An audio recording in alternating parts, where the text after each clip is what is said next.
Gravitational force acts between any two objects in the universe. One easy way to demonstrate the effect of gravitational force is to suspend a horizontal scale with two masses at the end, as shown. Now, quickly place two large masses next to the mass of the scale. If you wait and observe, you can see the two small masses will move closer to the big masses, and eventually they will stick together. This force of attraction happens due to the gravitational force. It looks interesting, right? Let's learn a few more details about the universal law of gravitation and how Sir Isaac Newton discovered this very important law. As we all know the story, an apple fell down from a tree, which started Newton thinking.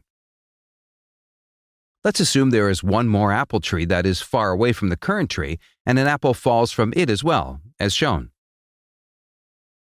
If you analyze this way, it is clear that objects fall to the Earth in a radial direction, or the Earth attracts the objects radially towards the center. This observation was the turning point in the discovery of the universal law of gravitation. Newton realized that the Earth does not attract the objects just down, but it attracts the objects radially towards its center. It's logical to conclude that, in a similar way, the Earth is pulling the Moon radially towards its center with an attractive force.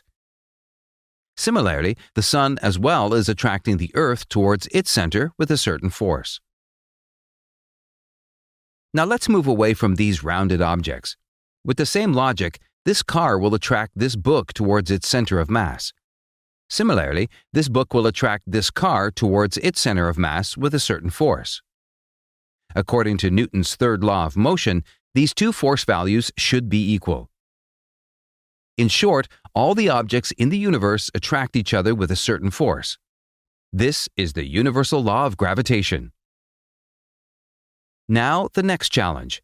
Newton wanted to derive an equation to predict the magnitude of the force which arises due to the universal law of gravitation.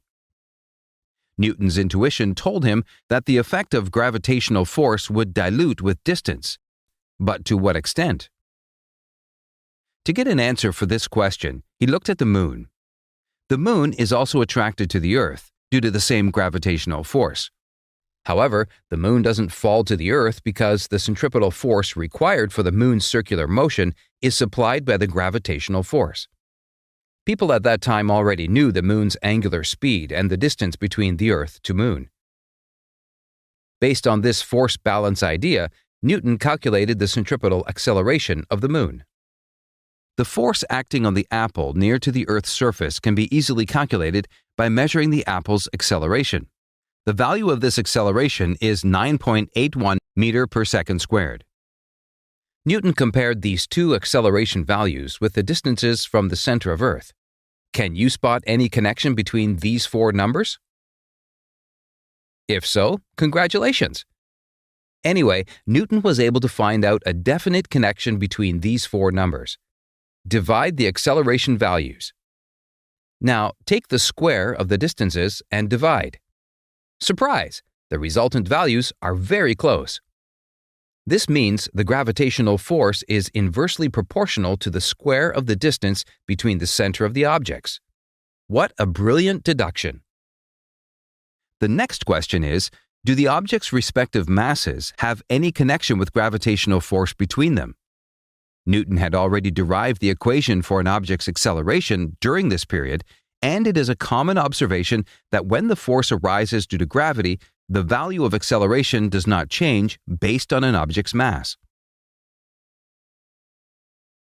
Therefore, the value of force due to the universal law of gravitation should be a factor of the mass, so that when you find out the acceleration by dividing the mass factor will get cancelled. Likewise, we have to include the mass of the second object as well in this equation, in this case, the Earth's mass. This is the expression Newton derived to find out the force due to the universal law of gravitation. He introduced a constant called the gravitational constant and made it a proper equation. According to the universal law of gravitation, all the objects in this universe attract each other. In this case, the Earth attracts the apple with a force value defined by this equation. The apple also attracts the Earth with the same force value. However, the Earth doesn't move to the apple because when you divide this force by the mass of the Earth, the acceleration value becomes negligible. The case is the same with every other object in the universe. It's somewhat impossible to believe, right? Are all the objects in the universe really attracting each other? We find this idea difficult to believe because we live in a world where frictional force is always present. Just imagine a long, frictionless room with no object in it. Now, introduce 2 blocks on the floor.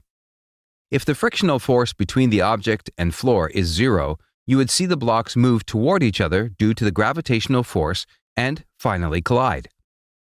Of course, this was a hypothetical experiment.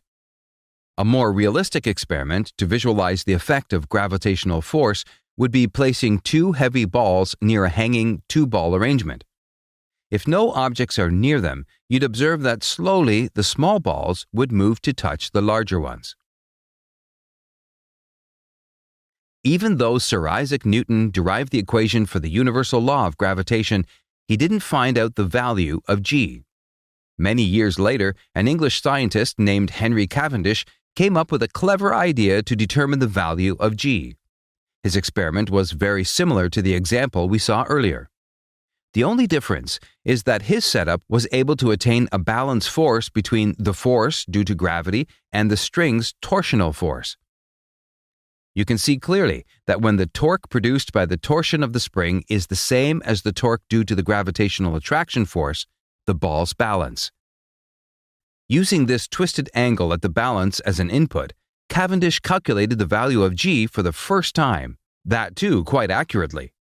We hope you now have a clear understanding about the universal law of gravitation. See you next time.